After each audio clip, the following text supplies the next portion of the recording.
Well, hello. Today we're going to be taking a look at some final sections of the lesson plan template for ETSU.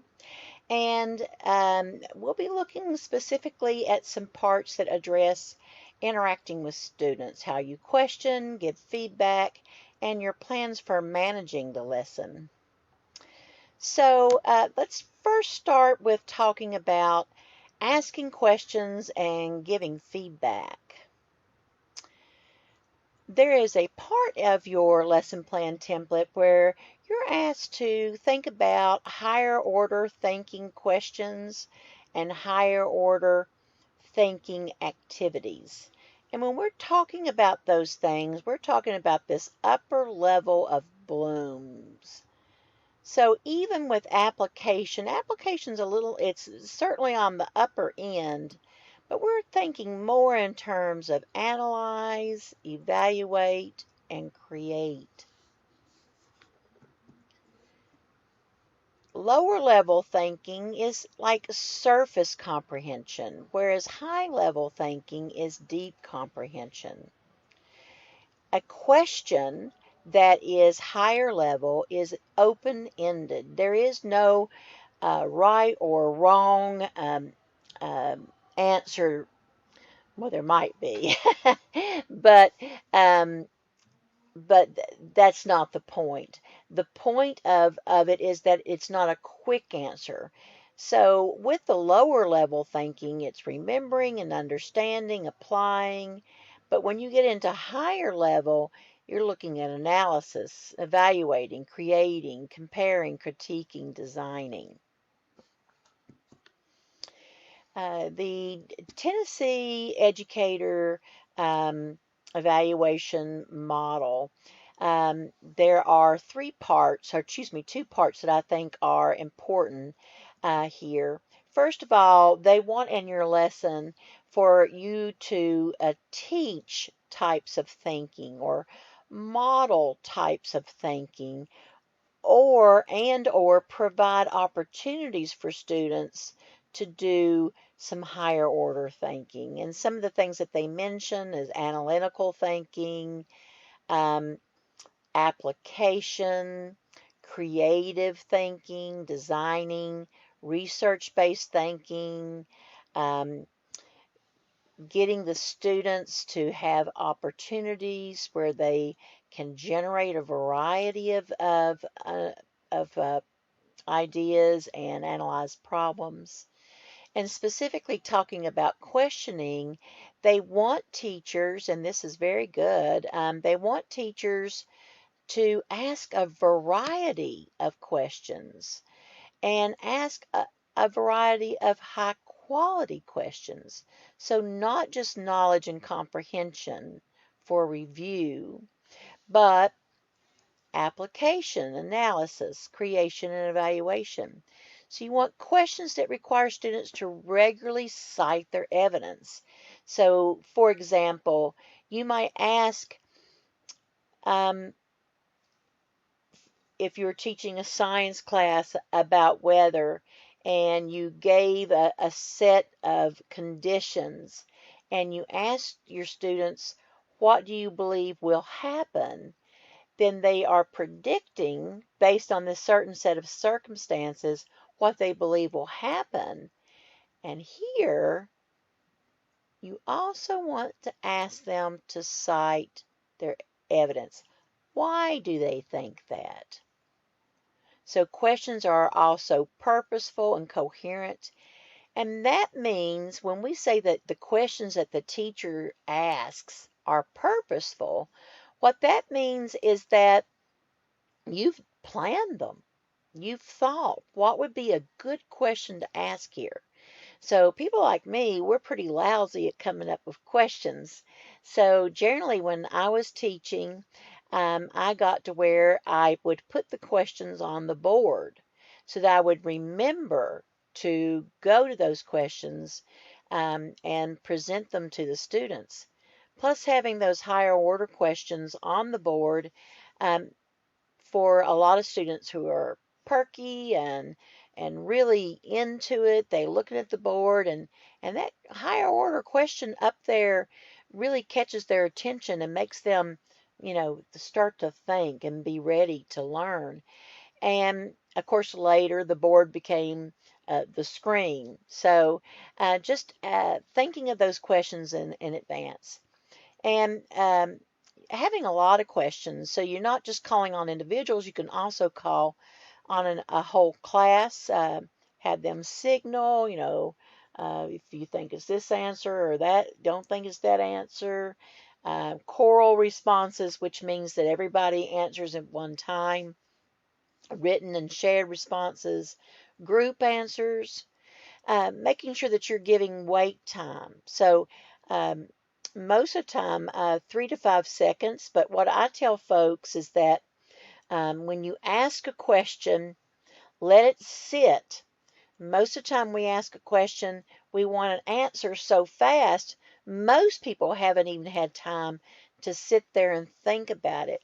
And of course, there's always Mr. Johnny on the spot who's shouting out the answers. And so if you can tell Mr. Johnny on the spot, no, you've got to wait until everybody has a chance to think and then raise your hand. You also want to not just call on volunteers all the time, but you also want to call on non-volunteers and have students come up with questions. So there's just a lot of great material and ideas about that, about good questioning as a beginning teacher until good questioning becomes um, old hat. You need to plan what you're going to do. So in your lesson plan, you're going to make sure that you, in the section for higher order thinking, plan opportunities for questions that are open-ended, cannot be answered by yes or no, and are asked throughout the lessons. And the purpose of them is to guide, not direct student thinking. So the questions are open-ended, planned, and they guide rather than direct student thinking. So to summarize your higher order thinking section, you want to ask higher order thinking questions that are more than just having students restate facts or recall information. These are higher order questions because they cannot be answered by yes or no or by just one simple word or statement. Higher order thinking requires that students do something with the facts. So here's the facts. Now, what do you do with them? So, for example, inferring from the facts. So these are the facts. Now, draw a conclusion. Connect them to other facts. Categorize the facts. Application of the facts. All those are how we use the facts in higher order thinking. Some good suggestions at how to show that you're using these higher order questions is in this section to number the questions, and then in your instructional procedures section you can say here I will ask higher order question or HOT question number 1, and that keeps you from having just constantly repeat writing the questions. And also, it's not just questions, but it's also activities. So when you're considering this section, you can also describe activities, not just questions. So here's an example of a student and how she filled in this section. And what she did instead of is that uh, she said for each part. So here's the set motivator. She planned a higher order thinking activity here in that section. And in the instruction section, these are the activities and questions that she planned for that. And then she planned another one for closure. So that's how she describes it there in her format on her lesson plan. Now let's talk about feedback.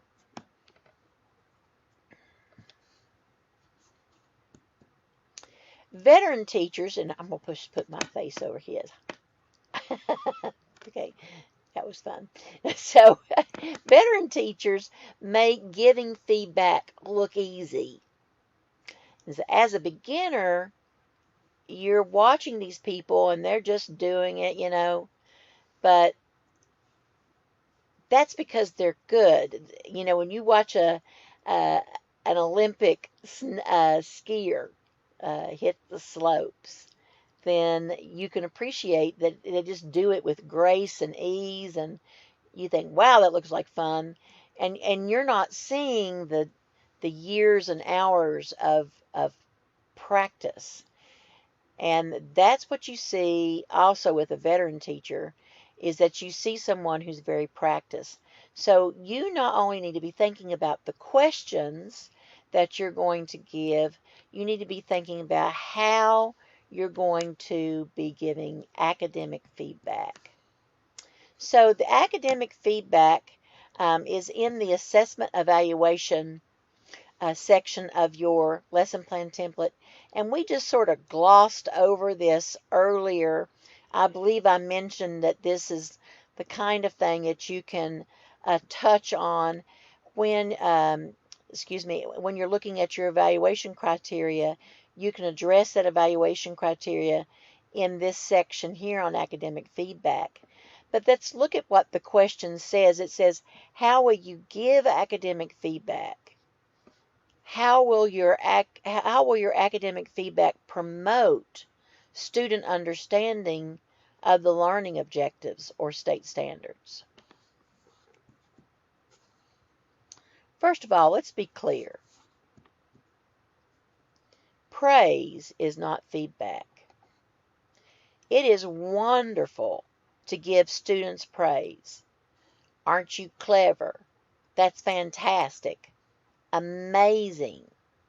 What a star. All these things are great things to do for your students. Feedback is something that you do in addition to praise. So always remember that praise, when you write on a student's paper, great work, well done, or when you put a smiley face, that's praise, not feedback. Feedback has 3 components that make it great. It's timely, it's accurate, and it's actionable. So let's think about what we mean by timely.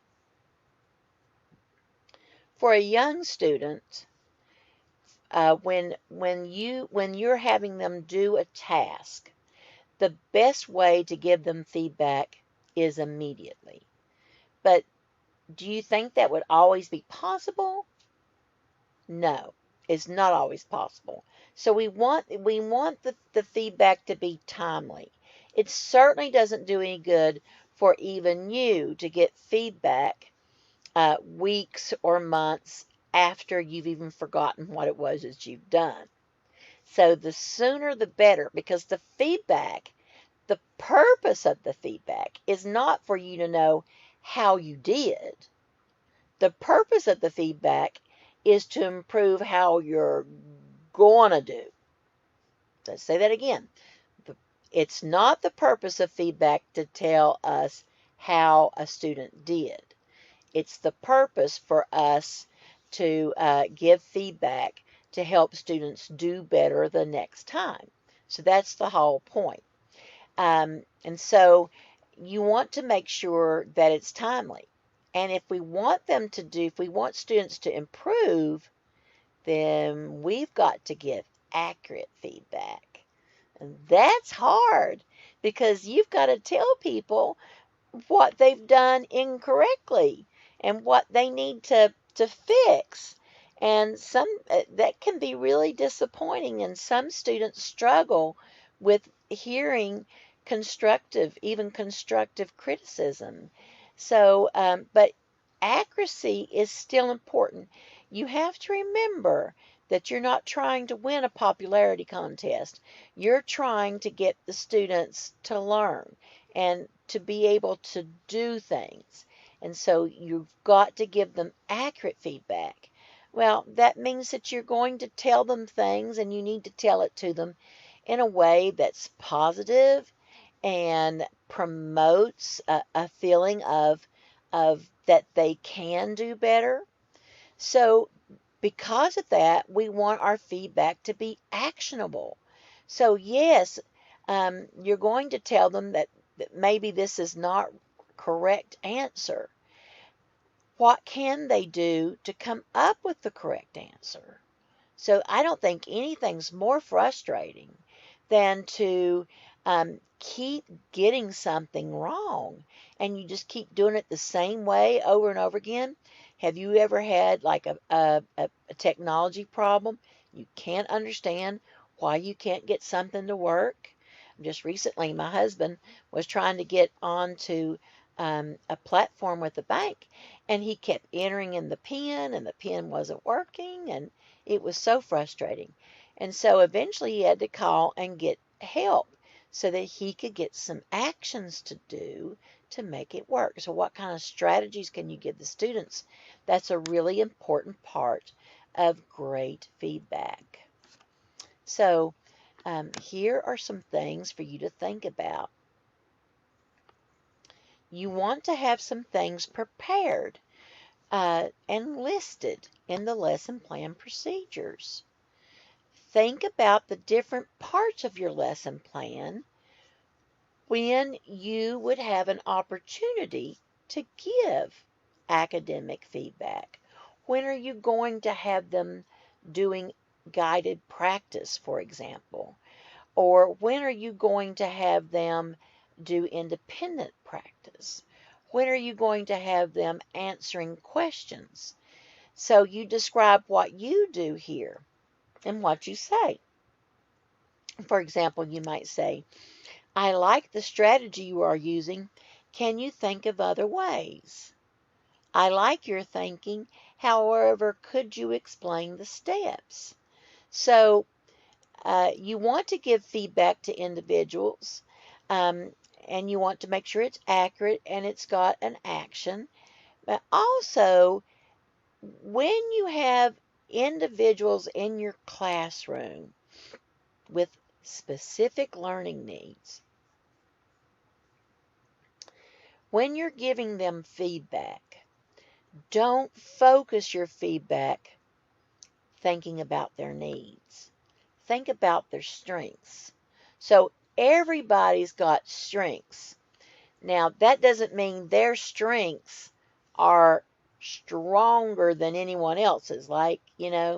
So strength for me is, um, well, using technology. But that doesn't mean I'm the best at using technology. I'm just saying that for me, using technology is a strength compared to, for example, trying to do math, right? So you need to look at each individual's strengths and think, how can we build on that to improve for that student, help that student improve. So good feedback is the key.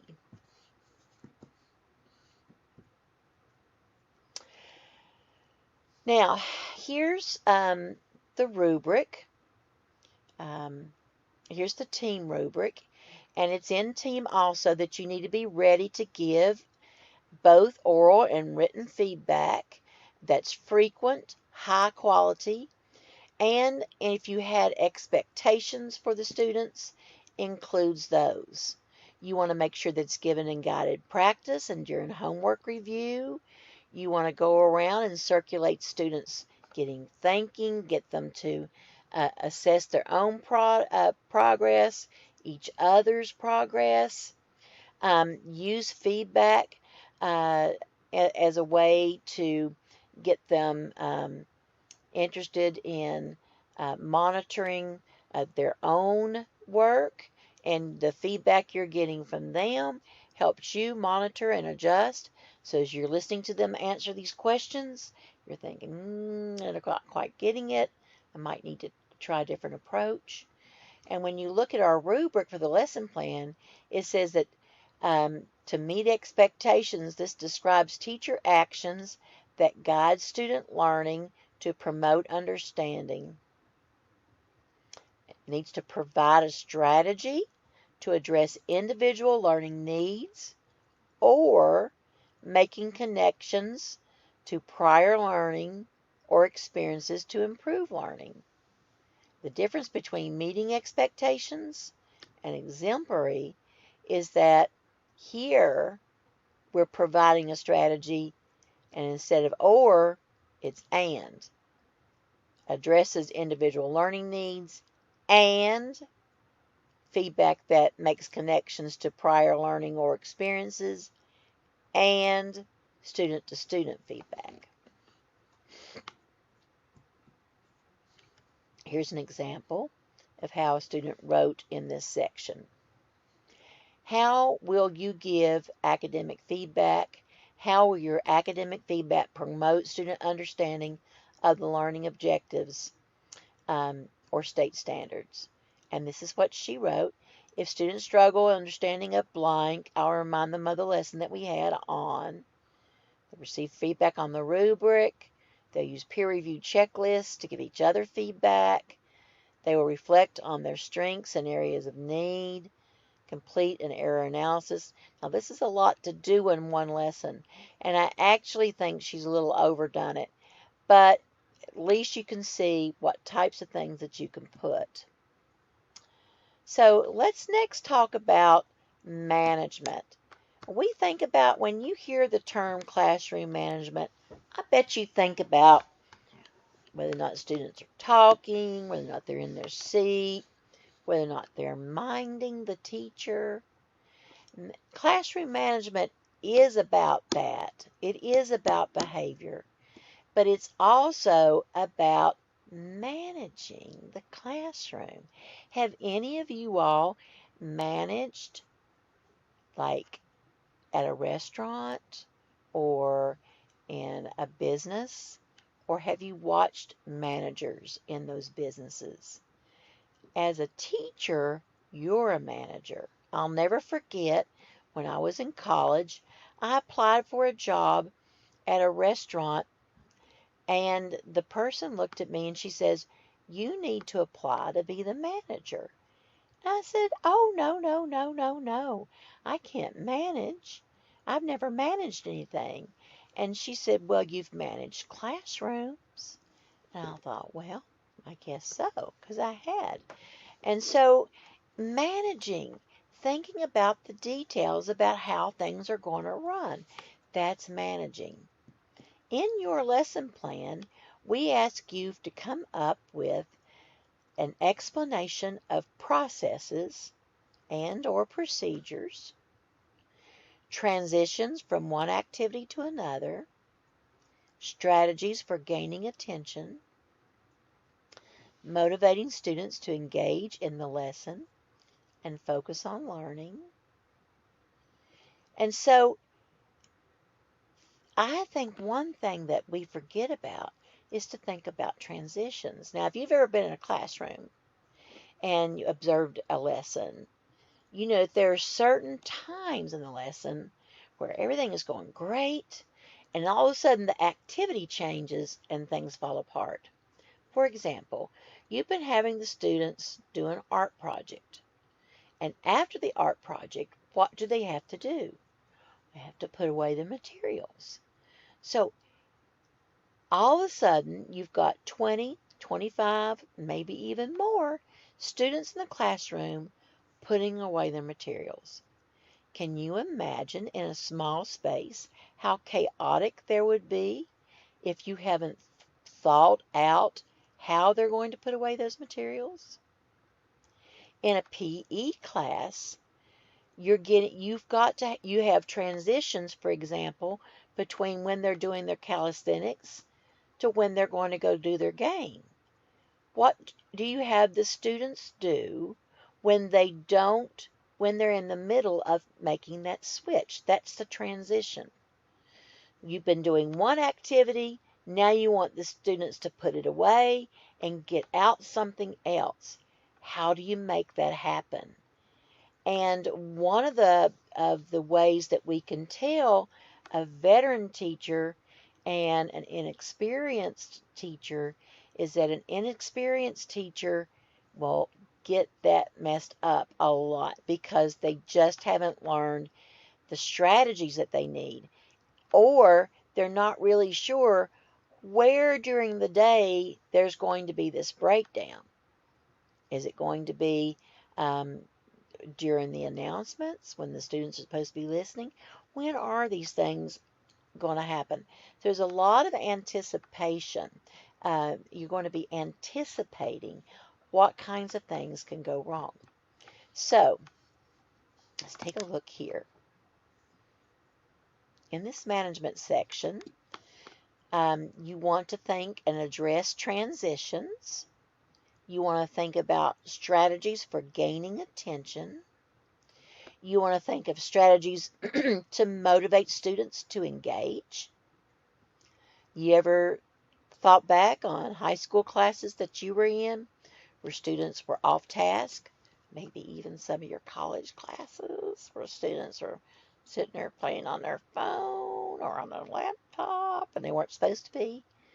How do you get those students engaged? How do you get them to focus on learning? So you need to address these things in your lesson plan. Here are some great ideas for I found online. Great ideas for your lesson.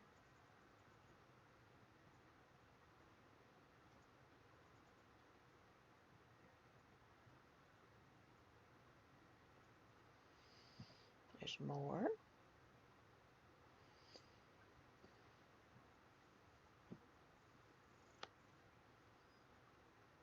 So you'd be surprised what all you can find online on this topic. It's ridiculous.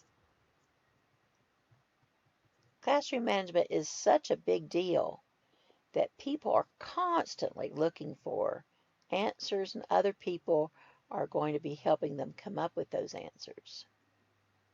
Oh, I think I've lost them back. Here we are, yes. Top proven. So look online and see if you can find some strategies to include in your lesson plan. Google is your friend. So here is the rubric for this section. That candidate anticipates and plans for processes and procedures, transitions, strategies for getting attention, all the things we talked about. Meeting expectations. You want to make sure that you explicitly state the procedures of the classroom. How are you going to put away materials? What are you going to do in transitions? So when you've given the students their bell work, you want to collect the bell work and begin the lesson. That's a transition. How do you keep the students focused and not going crazy during that time? Strategies for putting groups together, gaining students' attention, motivating them to engage in the lesson. So you get exemplary if your expectations are outlined for the students so they know what to do. So where in your lesson plan are you talking to them about these expectations? Here's an example how one student did it. They put procedures, transitions, gaining attention, motivating students. As we've seen before, many students use the TTW, meaning the teacher will. So this is all about what the teacher is going to do, about how she's going to redirect. Okay. And here's another one. This one's really, really thorough. This student has talked about general, just overall, how is she managing the classroom? And she's thought about procedures, expectations, transitions, gaining attention, forming groups, and motivating students. Well, thank you for coming and joining me with this lesson today. And we're just about finished with talking about all of the lesson plan template. And I hope that you are feeling some sense of accomplishment because you really are almost there. So you have a great day, and I'll talk with you later.